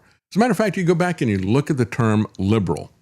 I think it's important to remember that, a lot of times libertarians, there was a time when that really was not understood as to what it is. And I guess maybe still that label is misapplied in many cases. But people thought libertarians meant liberals. But in reality, many libertarians would call themselves classical liberals. Throughout the 17 and 1800s, anybody who believed in freedom called themselves a liberal. And we talked about a liberal education. It was about freeing yourself to think, freeing yourself to having the tools to learn, so you kind of freed yourself intellectually from the academics. And so now that has taken on a completely different term. How did that happen? Well, the early part of the 20th century, you had a lot of conservatives who had been for freedom, all of a sudden jumped on the bandwagon of war. This even goes back to World War I. The left was concerned primarily with civil liberties at the time. And they were concerned about abuses from people like J. Edgar Hoover and the Palmer raids that were happening. And so they were very much anti-war, whereas many of the people who were conservative, who became conservatives, they were concerned only about economic freedom and not about civil liberties. And so you had that kind of a bifurcation. And that was the way it was for much of the 20th century. As a matter of fact, we even had a T-shirt at one point in time that I sold back in the 80s, and it had a donkey and a elephant. And they're pointing a gun at you. It was designed by my brother-in-law. And so you're looking down the barrel of a big gun that is pushed right up against your face. And one of them says, your money. The other one says, or your rights. And so that was the way things were bifurcated then. Now, of course, the lines have been blurred about that, and we eventually changed it to your money and your rights because they both want to take away your money and your liberty as well. But now we have a situation where the left is not looking at all at these surveillance issues. They're only looking at the encroachment issues, the pollution issues, the climate change issues. The right, meanwhile, is just cheering the business aspect of this, just like conservatives in the early part of the 20th century started cheering the business aspect of war. And so I think it's a very dangerous position. I don't want the socialists and the communists to be on the right side of this issue of the surveillance state. I don't want to have to choose between supporting the people who want to murder babies and mutilate minors on the one hand, and the people who want to have a police surveillance in the other party. We shouldn't have to be limited to that choice. And this is the ideal thing for people to step up and support, and the conservatives are not doing it. I talked about that in the race here for governor in Tennessee. You could see very clear the two front runners, both of them were cheering the surveillance state and the data centers. The Democrats were talking about banning these things. They're absolutely right on this issue, but they're wrong on these other issues that are also very vital as well. So this one person, Democrat organizer, calls herself an advocate for data center reform. You see, that's the problem. They should not be reformed. They should be banned. They should be banned from the civil liberties aspect of it. Again, if somebody wants to have a data center that is going to be storing information, it's not going to be used to collate information, it's not going to be used to move across, to break down the silos of different information. They're not going to put everything into a great big pot and then be able to search everything that you did. If that's the case, I don't have a problem with a data center like that, except for these other issues that are there. But that's not really the issue. And you can reform those other issues. And of course, they're talking about ways that they can recycle the water. What are the trade-offs? It turns out that, of course, you can recycle the water. You can use other types of coolant. What that does is it goes up on the power requirements. That's why they went for so much water. But when you look at the other data centers, this is a good example of why don't everybody just keep their own data center? When you put everything on the cloud, you had PBS just lost 70 years of TV history. It was only 50 terabytes. Why would they even bother to put that on the cloud? I mean, you can get like 10 terabyte drives for what, $200? I haven't bought any for a while. Yeah. So it might be a little bit more expensive now with the cost of everything going up, but you could get a 10 terabyte drive for not much over $200 at one point. So maybe for $1,000, they could have bought their own drives and managed it. And they could have even bought some extra ones and mirrored them or whatever. But they didn't do that. Instead, they put it online. And then the company went out of business that was storing their stuff. And they lost 70 years of TV history. So there's that aspect of the data centers that is kind of insane as well. But people want to have the data centers. That's fine, as long as there's not these other ancillary issues with it. But the real issue remains the surveillance thing. They can address the noise, the water usage, and even the electricity in terms of the grid effect on it. But what is not going to be addressed is the surveillance state aspect of it. There's an organization out there now, a coalition, to push for data centers, just like we got grassroots coalitions that are pushing against them. They have organized now to push for them. And this is even outside of the Trump regime, which is pushing very hard for this. Promising to give people massive amounts of money. Just do this. Just lock people down at COVID, build a data center, we'll give you all kinds of money. That's the Trump administration. Data centers, they say, this is the Data Center Coalition. Data centers are the essential digital infrastructure behind every online purchase, telehealth appointment, online news article, and digital classroom, not just artificial intelligence. Well, I don't have a problem with those other things. Part of the problem is when he puts that qualifier in there as every online purchase. Understand that as they move us into the digital currency, these data centers are going to be a part of processing all of that as well. That's another reason why they're multiplying these things out everywhere. It's not just the connection to the flock cameras and the police surveillance state. But these data centers are also going to be used for the mark of the beast as well. You'll not buy or sell unless you use digital currency. And it'll flow through these things. That's how they have to have this massive computing power so they can process all that in real time. The Data Center Coalition will ensure the sustainable use of water, energy, and other natural resources for the development of this important 21st century industry, they say. Well, it is the tyranny industrial complex. That's really what we should start calling it. It's even got a great initial if you call it that. You know, we talk about the military industrial complex, we abbreviate that as MIC. Well, what about the tyranny industrial complex? Oh, that'd be TIC. Ticks. Blood-sucking parasites. The Data Center Coalition cast the industry as an economic engine, claiming that it has created 5.5 million jobs and $1.7 trillion in GDP nationally in 2024.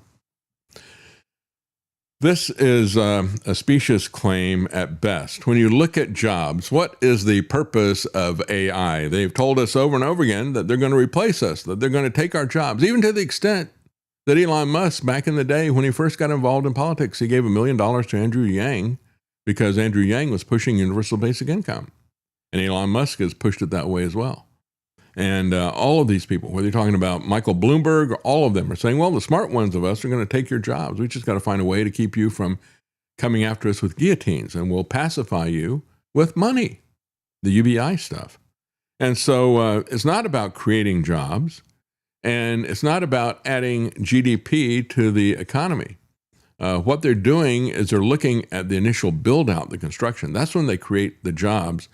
But it is a transient situation, just like the Iowa State representative that I talked to. She said, you look at what is happening. They come in with these small towns, and all of a sudden you got thousands of people who come in.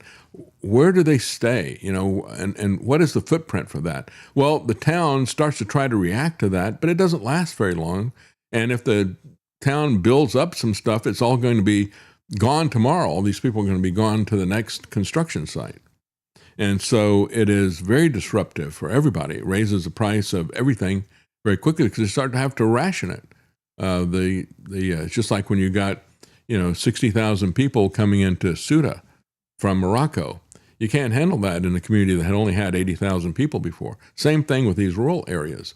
There's also the fact that these companies routinely are the ones that choose to hire H-1B visa workers. Yeah, that's so right. if they hire you, it will be briefly to build it. Then they will staff it with the cheapest H-1B visa workers they can find. And they don't need very many of them either. And as you pointed out, what happens to these massive blights on the landscape when a company goes out of business and stops doing it? We just saw that happen with the company that was a data center for PBS. They went out of business. So what happens when some of these other companies go out of business? What happens when AI goes out of business? See, that's the other aspect of AI. The fact that it has created this massive internet bubble. All I'm hearing is there's a building full of graphics card just ripe for the rating. These things don't last too long. I mean, they've got like a shelf, they depreciate over like 3 years. What is a 3-year-old GPU worth when they've got the new models that are out there? It's just like a computer. We've seen all this for a very long time. So, pretending that they got $1.7 trillion in GDP. As a matter of fact, you had a guy who went through and did the math, and he said they don't have enough capital to do only maybe about a fifth of what they're talking about doing. And when the spending stops, we've already had NVIDIA pull back from some of the circular financing that they're doing. And in and of itself, that looks suspicious. They make loans to their customers to buy their products and so forth and book that as sales. All of this stuff is rigged. And when they stop these data centers or have to pull back on some of their announced plans, as they're already starting to do, that is the signal for the end of this AI bubble, largely. That's what many people think. And I agree with that analysis. I think that really is the case of what is going to happen. But when you look at the insanity that is behind all this stuff, just from a business standpoint, but even if that wasn't there, it should be a non-starter in terms of how it's going to be used by the government. So it's one person, let's see, this is William Olson says, I've been supporting Democrats all my life. And so here we go, the GOP, who has picked to be on the side of the big technocrat corporations.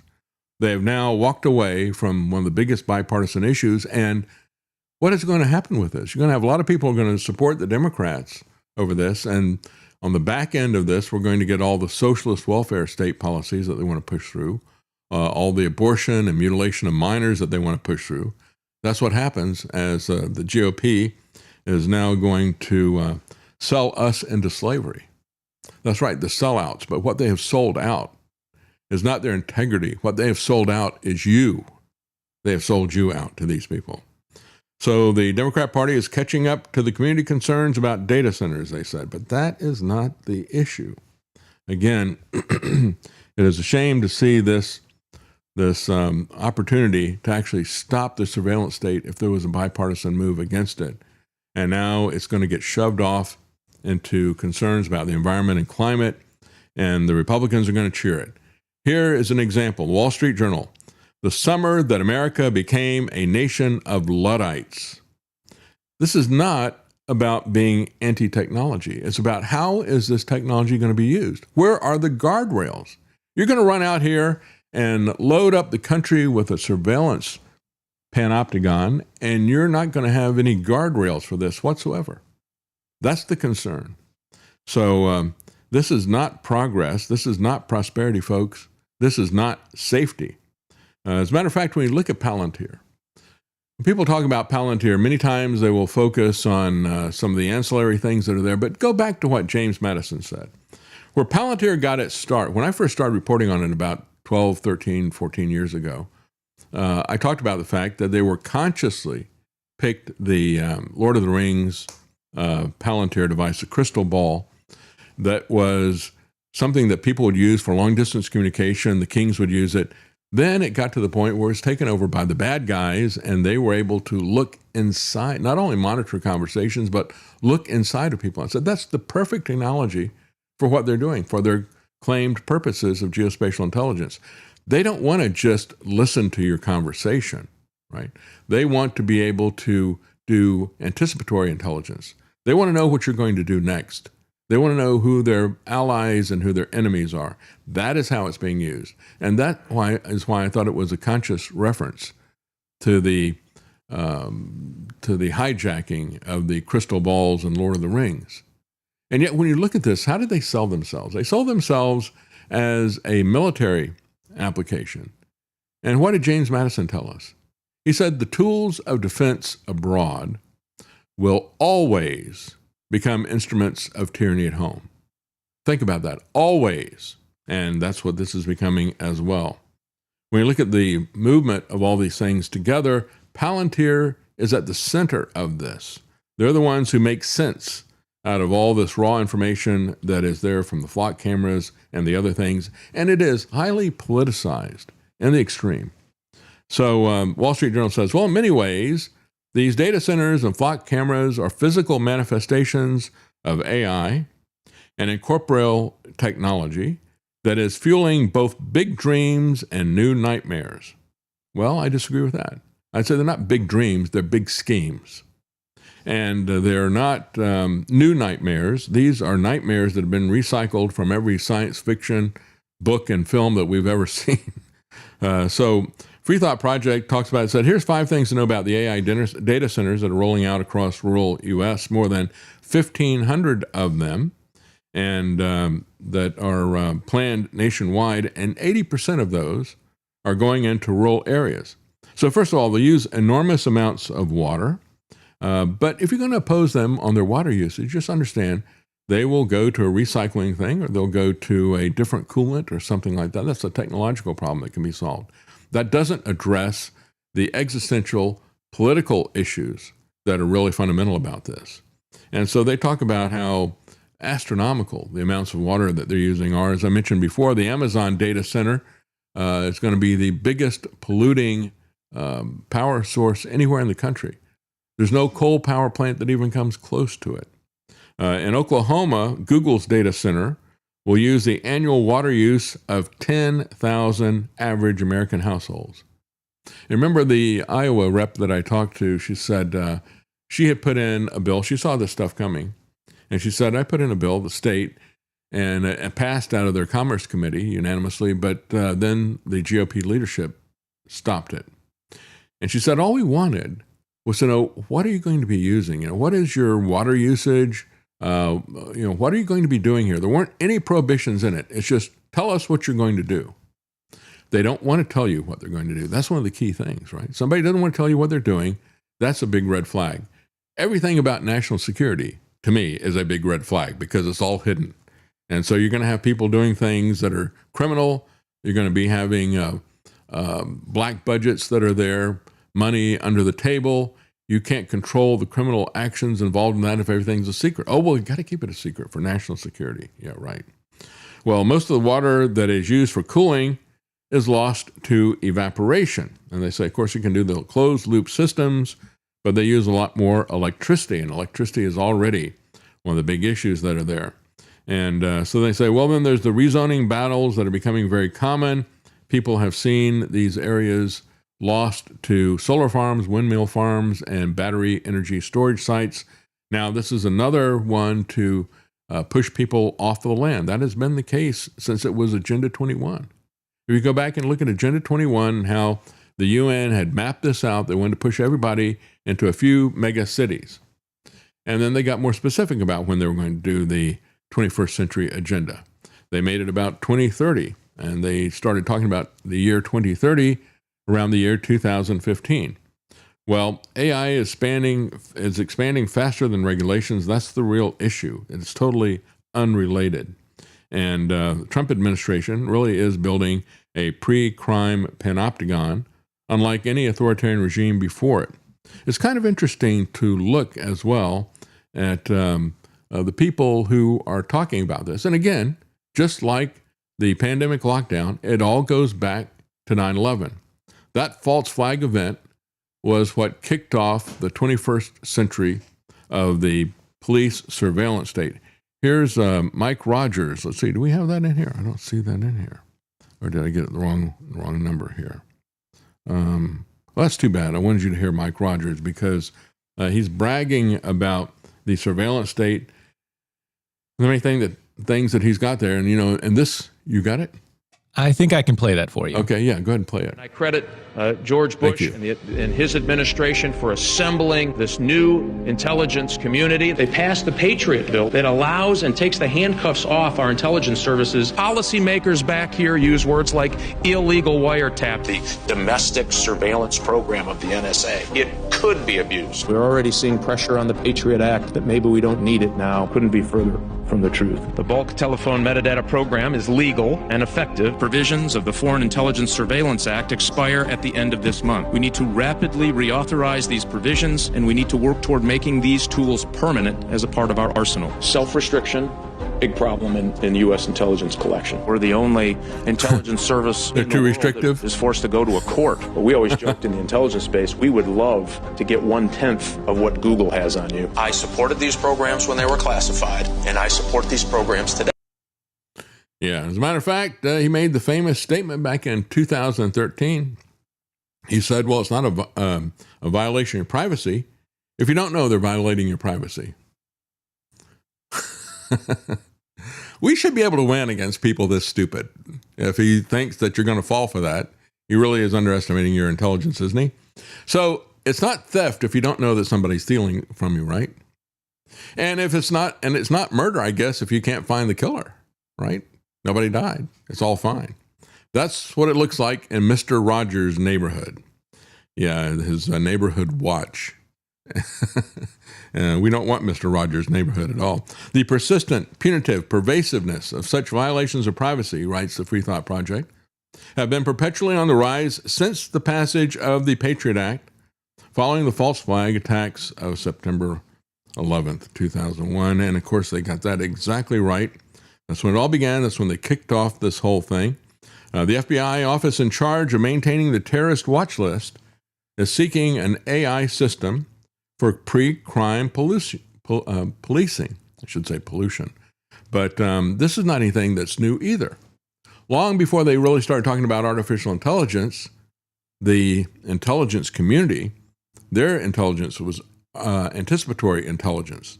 So they not only had geospatial intelligence, but they were looking at anticipatory intelligence. This is something that has been planned for a very, very long time. The internet is a rope-a-dope, or you can call it a honey pot if you want. It was always designed that way. It was designed by DARPA psychologist J.C.R. Licklider in the 1960s. It wasn't until the late 1990s that the switching circuitry made it practical. And at that point, you had the CIA created Incutel, their own venture capital firm. They did it out front and publicly. They've been funding these types of things secretly for a long time, but they did that publicly. And then if you look at the venture capital firms that were funding all of these internet startup companies, they were peppered with all of these intelligence officials. This was always in the plan. You go back to Zbigniew Brzezinski in the early 1970s, late 1960s, when he wrote his book, Between Two Ages. He said the coming age, what he called then the technocratic age, which we call the technocracy. The technocratic age, he said, we will know what you're going to do before you know what you're going to do, because we're going to be looking at your behavior. And that's what anticipatory intelligence is. It's about pre-crime. And what are the crimes? Well, the crimes are going to be who you are politically affiliated with. For example, in the Trump administration, they defined that as a domestic extremist is defined as anybody who has opposition to law and immigration enforcement, who has views in favor of mass migration and open borders, or radical gender ideology, or anti-Americanism, anti-capitalism, anti-Christianity, anti-Zionism, all those different things. That will all flip when the Democrats get in. And if you're on the side of this stuff because you like what this is going, just understand that it's all going to flip once the left gets in charge. Before we run out of time, we're almost done here. I want to thank some of the people who have given us tips on Rumble. DG8, thank you. He said, David, our small church was visited by TPUSA wanting our church to join. They informed us a lot of churches in our area are on board. The most woke churches in our areas are with them, including the Methodists, the United Methodists. Well, that's pretty amazing, isn't it? Yeah, you don't want to let these people hijack your church. Absolutely don't. Goiper73, the art of the rug pull. That's right. That's what Trump has done. Patriot Girl 1, I spoke to a lady yesterday and she didn't even know what flock is. DG8 says, David, the Trump administration is building a police surveillance state to hand over to the Democrats. That's right. Just like they did with Operation Warp Speed. But the right will not open their eyes. I agree, absolutely. Sidney Falco said, flock cameras will be like police body cameras. They'll turn them off when the law enforcement needs to get away with a crime. And of course, the Israelis have created they've got a company, Toka, that has an app for that. They basically can hack into systems and they can change the cameras in real time, as well, of course, as the archive stuff. Molly Brown Dog says, I think community concerns are definitely a part of it. Who among us would cheer a data center being built near our house? My heart breaks for people who've had this forced upon them. Yes, I agree. I think that is a part of it. Let's not make it the only thing that is there. I mean, we look at the people, and I've played the clip of what it sounds like 24/7. It is just unbelievable. People have had their home for generations being driven out of it by this nonstop, loud, banging noise that's coming from the generators. Before we end the program, I just wanted to show this to you. This is from Handy, and sorry about the graphic being cut in half there, but there is an app called Flock Hopper. Now, Handy is in Atlanta. Atlanta is the hometown of Flock, is created by a few engineers from Georgia Tech after they graduated. And look at the red dots. That's the all the different cameras. And what it'll do is it'll route you either the fastest way, which for this particular route that he got was 16.8 miles, or if you want privacy, you can go the roundabout way and go 32.9 miles. The problem is they've got 5,000 flock cameras in Atlanta, and it's done absolutely nothing to help the crime situation there. Not at all. Every statistic from the FBI is either the same or worse because of the flock cameras. And of course, the worst thing that we can do is to enable our government to become criminals.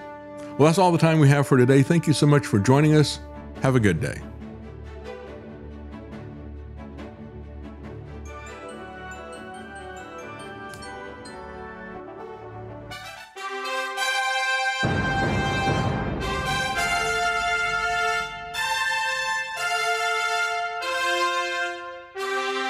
the common man. They created Common Core to dumb down our children. They created Common Pass to track and control us. Their Commons Project to make sure the commoners own nothing. And the communist future. They see the common man as simple, unsophisticated, ordinary. But each of us has worth and dignity, created in the image of God. That is what we have in common. That is what they want to take away. Their most powerful weapons are isolation, deception, intimidation. They desire to know everything about us while they hide everything from us. It's time to turn that around and expose what they want to hide. Please share the information and links you'll find at thedavidknightshow.com. Thank you for listening. Thank you for sharing.